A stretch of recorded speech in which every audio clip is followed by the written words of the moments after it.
Hey guys, I'm back. How's everything going? I hope you're all having a wonderful day. I had a good day. I didn't do much, but I was able to get my youngest son his birthday presents, and that made me very happy. Very, very happy. I love him so much, guys. I don't talk about it too much. For one, I'm on the gag from court, but two, I don't want to get emotional and lose the message in being a soppy mess on here. But I do cry. I do get sad. It affects me very much. But I'm being strong, and not because I wanted to be. If God hadn't put me in this position, like I said before, I would never have moved. I would never have grown. I would never have become any stronger than I already was. I would have been comfortable and I would have stayed put, just like I was. No growth, no emotional maturity gained, no strength, no YouTube channel, no anything. I would still be right where I was and not having moved an inch. But God pushes you forward, even if it means being very uncomfortable and having to go through hard times.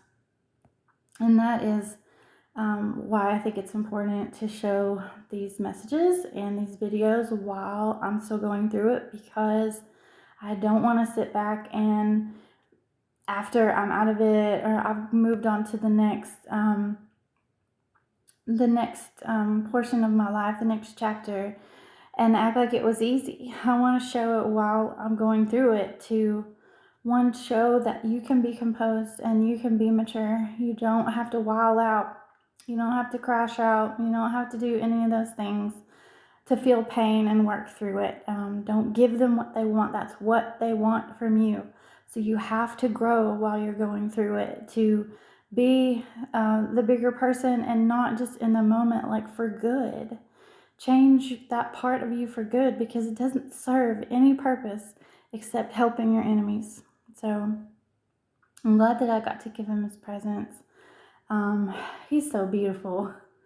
He is so beautiful, guys. I miss him so much, but it is the way that it has to be right now for a reason, and I know that God is not done yet. I saw this short video yesterday about what was it called? The painting that's in the Louvre called Checkmate, where it has a guy, they're playing chess, and they are, one is smirking like he's the devil. I think he's the embodiment of the devil.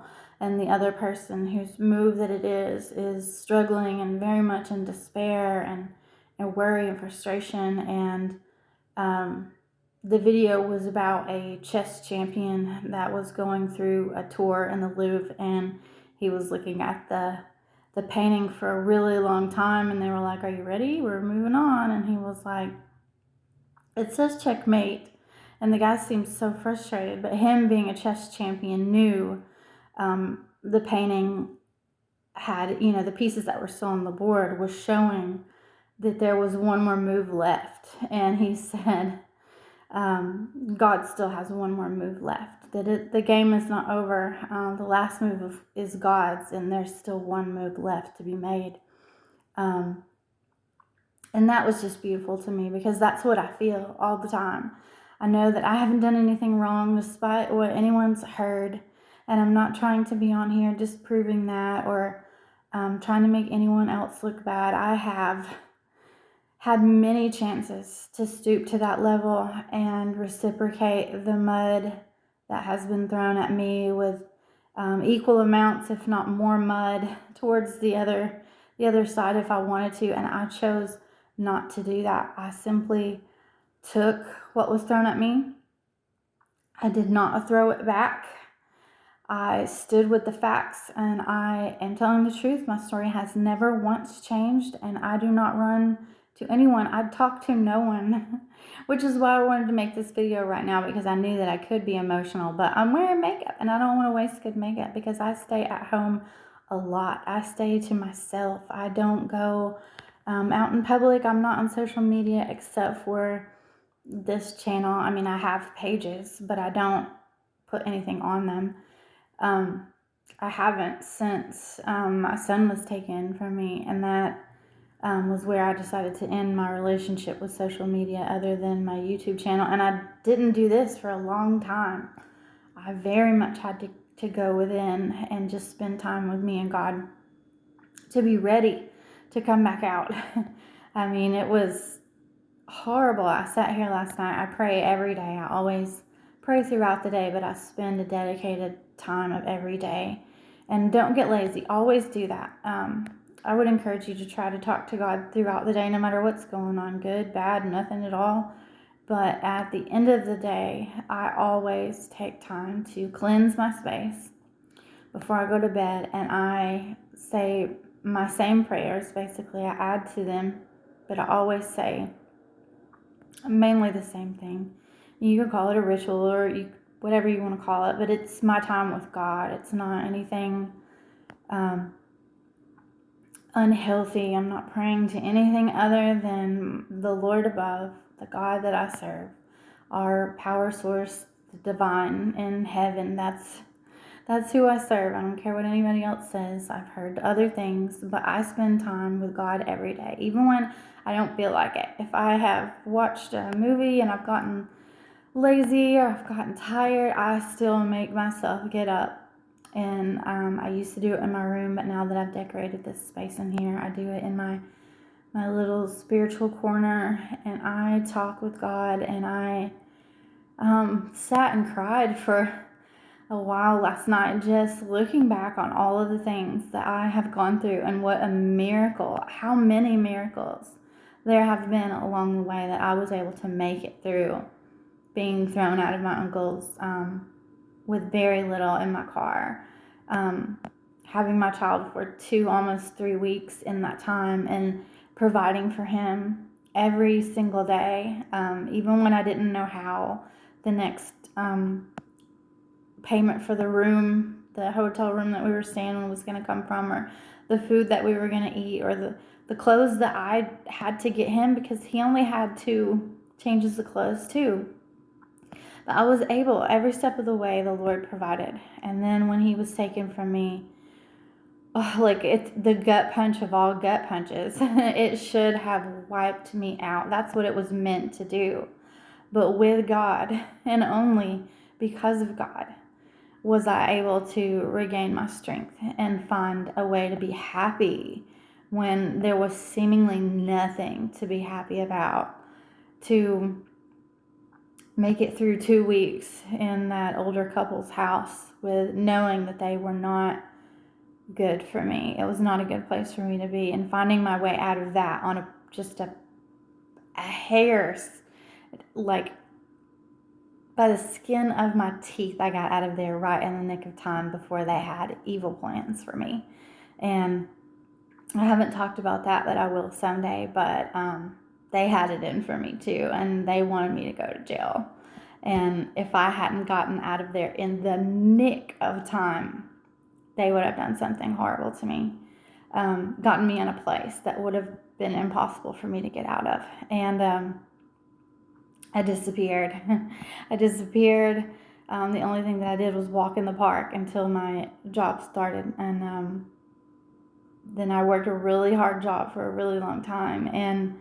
And what I mean is a long time was like 8 months, but still doing, working in a call center and having the amount of calls that I took, with the number of angry people that I talked with, and the way I was able to still make positive connections and de-escalate them, with things that God had taught me in the past. My psychology, I know a lot of times going through what I've been going through, things have been thrown, twisted. When they can't find anything on you, they have to create things.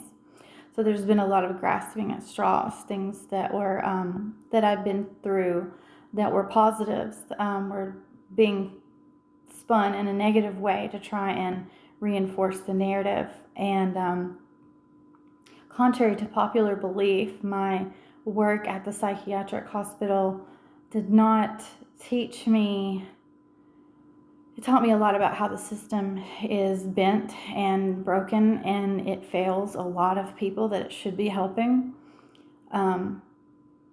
But it also mainly showed me de-escalation, because I didn't like restraining people. And so I often could talk to the person, meet them at their level, and find common ground to where I could de-escalate the situation from a fight, to keep it from going to a restraint, or them having a shot at Thorazine and knocking them out, and having them drool on themselves and be out for days because it was so powerful, or to prevent a riot. They feed off each other's energy, especially during full moons, and it would keep them from being put in the worst possible situation for them and for everyone's safety. So I prided myself on being able to find that sweet spot with people that have lots of different things going on in their head and in their life and from their past that are not being dealt with, or they're being dealt with very slowly, or they're being dealt with just medicine or by locking them up. A lot of those kids would run away. They would just wild out nonstop because that's the only way that they could get attention. They didn't get positive attention, so they wanted to get it any way that they could. They would run away to get messed up, or just to get away from abuse that was still happening in their foster placements, or they were being sent back again and again and again to a bad home, which is so ironic that my son was taken from me, because they had to create a situation. I feel like a lot of kids are in bad situations all by themselves, and they get sent back over and over and over. I have a friend that's she's in psychology. She has her master's, and she is finally working her dream job in Texas. I talked to her many times throughout what I was going through about CPS and how down where she is, that she's down from me, from Tennessee, she's down, but that they would often, she would report abuse, and the kids would come to her for treatment during their foster placements, and that they would always be sent back, that they always wanted to bring about reunification and have reunification vouchers for the kids and their parents if they were having trouble with housing, and that they always tried to go to bringing them back to their family, even if it was a horrible situation. But then other cases, when they're hell-bent on, pushing a narrative, it will, nothing that you do can bring about reunification. That's what I was talking about. When the cards are meant to be stacked against you, they're going to stay that way until God intervenes. So anyway, no matter how they try and spin it, God has the last move. He's always testing everyone involved in the situation to see what they're going to do. And if you grow through it, if he brings you through something, he's going to see you all the way through it. He didn't provide for you all those times just to leave you hanging in the midst of the battle. He's going to bring you all the way through it, and the only way out is through. So don't try to dig in your heels. Hold on. It's going to be a hell of a bumpy ride, but there's going to be lots of beautiful miracles along the way. I cannot believe. I truly am just in disbelief sometimes of all of the things that I had to go through, all of the situations that I was put in, and how God covered me, and I came through it relatively unscathed. The things that I had to cope with and deal with and heal from were things that were always there. This was just they were being brought to the forefront with the immediate crisis, and I'm so glad and grateful for the journey, because I probably never would have dealt with those things. I never would have worked on healing those past wounds and traumas if the current things weren't part of my reality. It forced me to deal with them. It forced me to grow. It forced me to be a better person, and I'm locked in now. I thank God for the ability to atone for my sins, because I've sinned a lot in my life. No way am I trying to act perfect at all. I've put most of it out there about myself, and any questions that anybody had for me, I would still be completely honest about how I've fallen short in the past. And I'm grateful for the opportunity that God has given me, no matter how long it took me to get here. He never gave up on me. And now that I'm here, I'm not ever going to go back to that unhealed, low vibrating version of myself that I was before. I've always wanted to be here, but I always either gave in to temptation of, using band-aids, using things to help me in the moment and not to really fix them and develop positive coping skills and to heal. But yeah, I wanted to be this person. I just never had the patience. I was never forced, and I probably never would have done it if I hadn't been put into homelessness, had my son taken away, had to work so hard on myself and hard to make money in the process and keep a very clear head about me. And I know that someone mentally ill, I can't say it because I know I'm not mentally ill, so I can't say for sure if someone mentally ill could have done all the things that I was able to make it through and accomplish successfully in the past couple of years.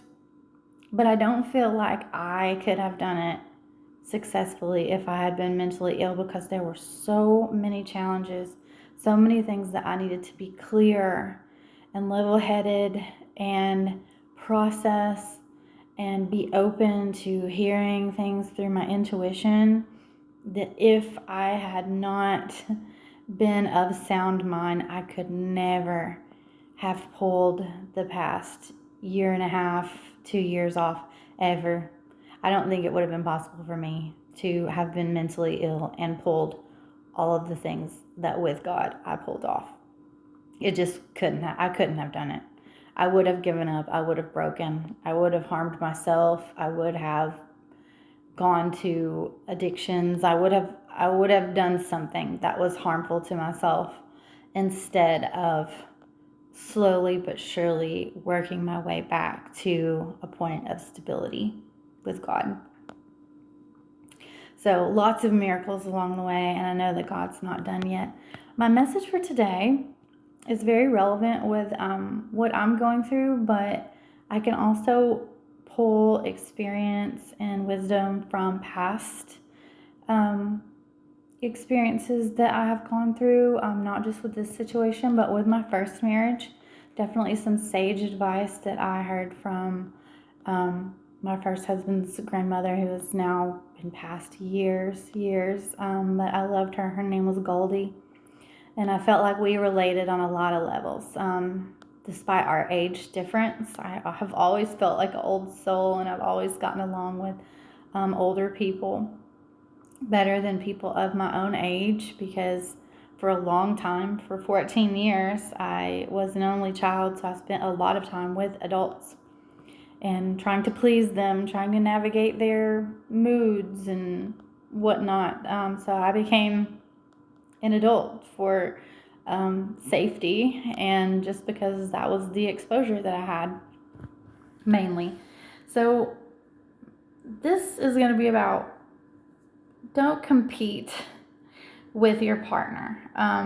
Build them up. There's a lot of things that you might go through separately that make you feel divided, but don't let that put you in a place or drive a wedge between you and your partner to the point where you feel like their accomplishments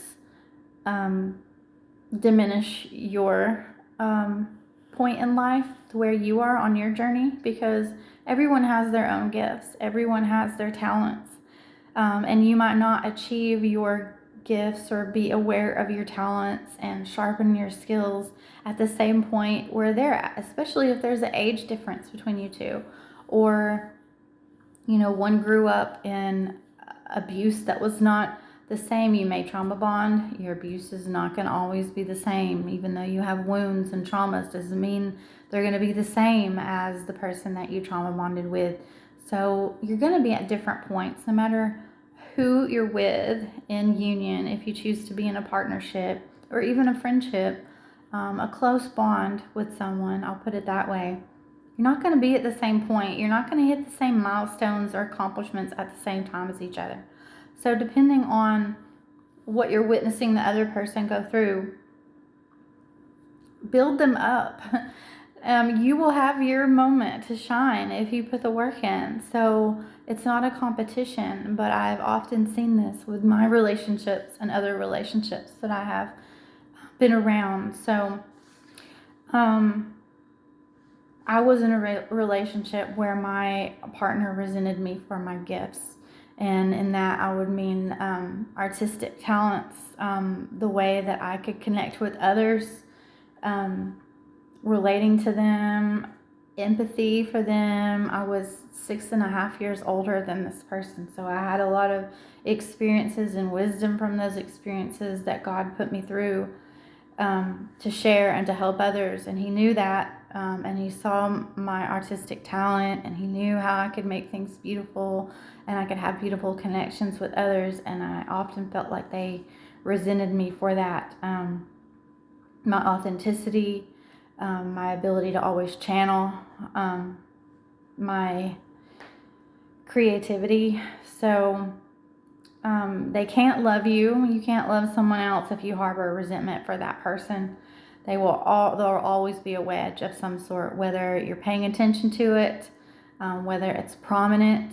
If there is a wedge from resentment, it needs to be addressed. It creates jealousy and envy, and I often had someone, the other person would project onto me the quote-unquote green-eyed monster, when in actuality, what they were accusing me of was really in them. They were projecting the green-eyed monster onto me when it was really them the whole time.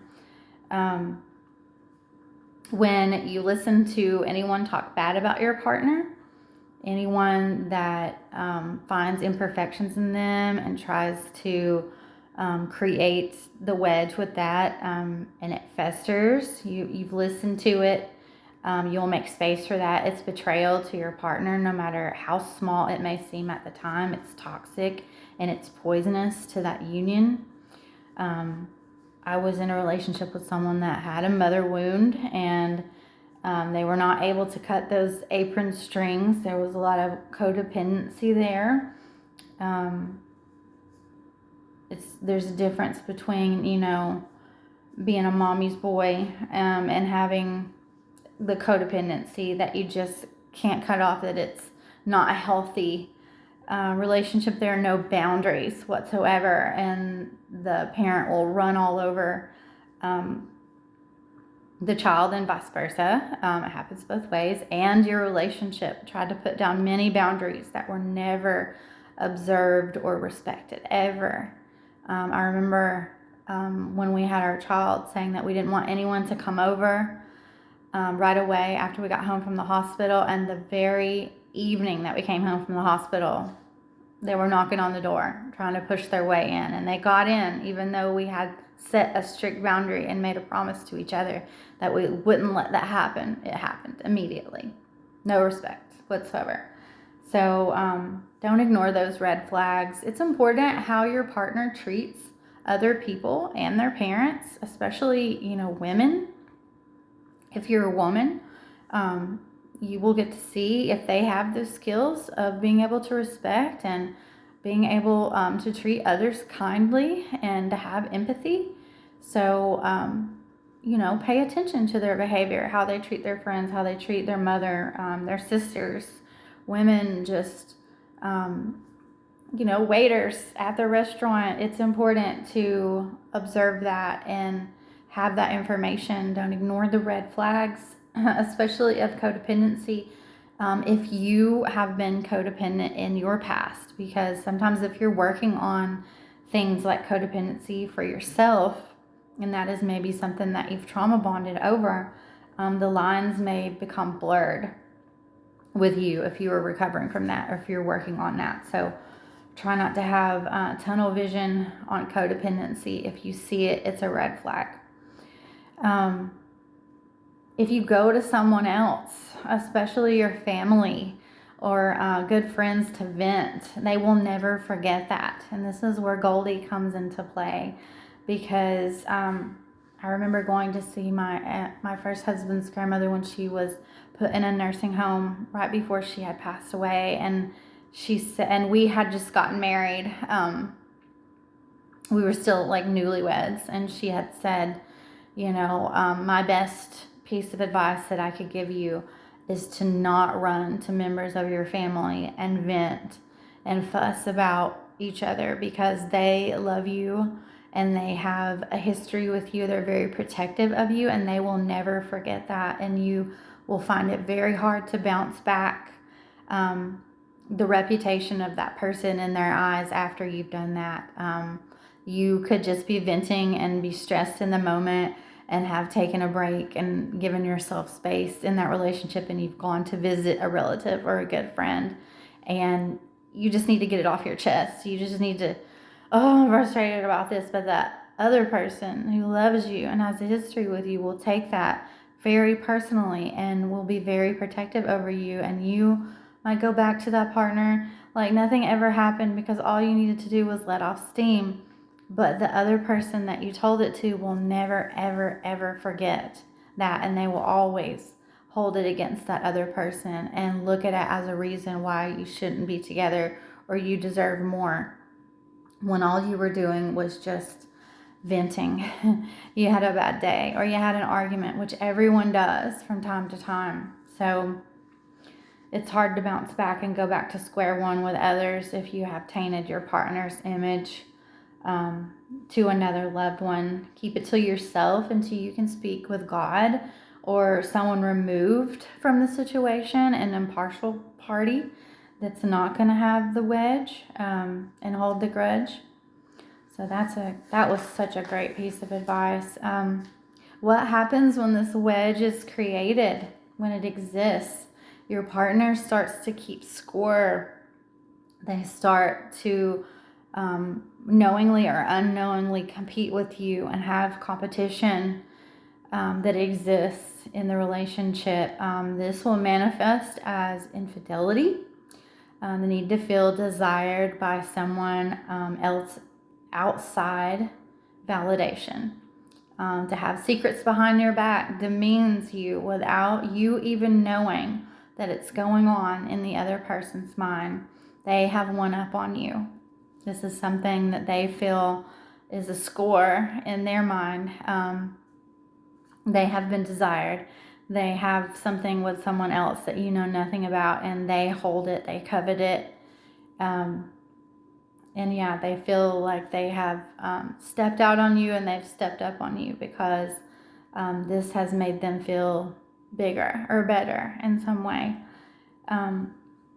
Never tell anyone with the same sexual orientation as you how your partner is in bed. I mean, obviously they've been good in some way, because you wouldn't be with them, especially in a committed or a long-term relationship, especially if the other person of the same sexual orientation is asking you about it. And if your partner that you're with asks you to make how they are in bed public.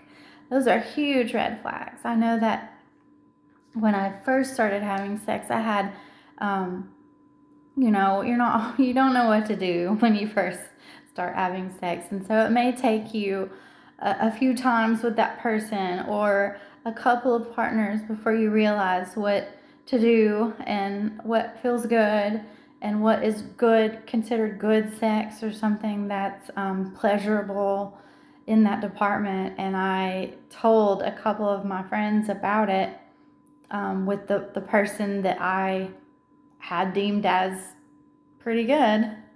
And they both went and slept with that person behind my back without me knowing. And I found out years later because everything comes to light eventually. Just give it time.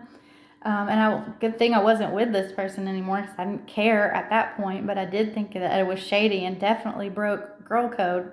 But once you make it public that someone is good, it makes them curious, and especially if they are envious of you, they will try and go and knock that person out and get that for themselves and feel like they have put themselves in competition with you and they have one up on you. They did something that you don't know about with somebody that you probably wouldn't want them to do it with.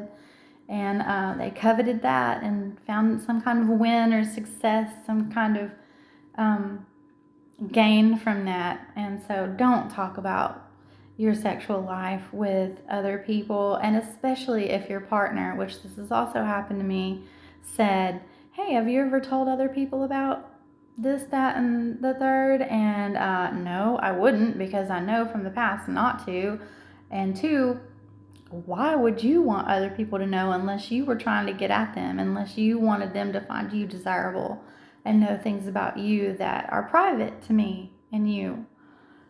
Huge red flag. Other things that can happen if this wedge exists: addictions, overly indulging in things that give them instant gratification, band-aids for past and present wounds that aren't being dealt with in a healthy way, lack of or no positive coping skills. Cocaine is a hell of a drug. And I'm not putting that on anyone specifically. It's just something that immediately popped into my head when I thought about addictions and someone chasing a euphoric feeling to help them get out of the rut that they have fallen in. Also, going to a gym and working out. I know a lot of people, when they're in relationships and they start to step out to make them feel better, they will go to the gym. All of a sudden, there will be a huge glow up in their health, and not just for being healthy's sake. They're trying to attract someone else. So that's a red flag. Ghosting, abandonment, inability to face the issues head on, and simply disappearing or ignoring the problem like it will go away or solve itself. So space is not bad. Taking a breather is not bad, especially if you've been in a heated argument. You definitely want to step away before you say something you might regret, or anything becomes physical, or things can't be taken back happen. But outside of the tension being released, you definitely want to reconvene at a point if you care about that person to work on something. It's necessary to be genuine in attempt to get the problem solved. Seek help if you can't figure it out together, but you still want to be with each other. Seek therapy early on is my advice here, because I have been in couples therapy, and that person told me after we had stopped going as a couple and I started going separately. They told me that when people come to see them as a couple, it's usually too late because they waited too long by the time they actually make an appointment and commit to sit down and talk to someone impartial to help them figure it out. So don't wait. If you want couples therapy, do it early. Do it as soon as possible. So it's important to determine at this point in time, do you love them or not? Was it lust that put you together? Was it a pregnancy, possibly? Why did you commit to this in the first place? Was it a trauma bond? My advice to be just be real, be mature about it, get to the root of the problem and what put you together. If it's toxic and you need to end that cycle and say, well, I learned my lesson here, I'm not going to repeat it. I'm going to respect this person, respect myself and everyone that might be involved, and we'll just cut our loss here. It was great to know you. It was great to love you. I probably always will, but we're going to just walk away and be mature adults about it. Don't try to torture, control, or continue to compete with this person. Learn the lesson and walk away. Cut the contact. call it what it was and just be very honest with yourself and that other person about it. You can both be amazing on your own. You can both have amazing futures without wrapping yourself into all of the toxic cycles that it doesn't have to be. I know it takes a lot of us a long time to get there. Trust me, I, in the past, have yelled and screamed and thrown things and broken things trying to prove my point and be passionate about a relationship and let them know how much I love them and how much I want to work on this, and if you love me you wouldn't leave, this and that. I have been that person, but I did not benefit from that at all, and we only hurt each other worse and the child that was involved. So don't waste your time with that. The sooner that you see it for what it is, you recognize the red flags, you put maturity and growth and healing into the situation, the better it is for all parties involved and for your future, because you can become healthier and attract healthier things in the long run. Don't hold on to something longer than the space that's required for it needs. Recognize that as soon as you can, and don't lie to yourself about it, and don't get caught up in hurting each other or hurting yourself worse just to hang on to something that ran its course. It ran its course. So recognize that for what it is. That's my main message today, because I feel like that would save a lot of people a lot of time, a lot of precious energy. It would keep from more love being lost, you destroying each other, destroying reputations, destroying character, and even your own character in the process, because how do you look when you're doing that to someone else? And you won't be able to cover up or play victim forever. It'll come out. Everything eventually comes out, and people will see it for what it is. If you've tried to run a smear campaign, or you've tried to portray something in a light that it's not deserving of, just to have some kind of public front. So save you and everyone else a lot of pain, a lot of shame, a lot of energy, and be mature about it, and walk away if it's toxic. Walk away if it's run its course. Walk away if you've learned your lesson and that's all that it was supposed to be. I love you. God loves you. You're never alone. I hope you all have a wonderful weekend. I'll see you later. Bye.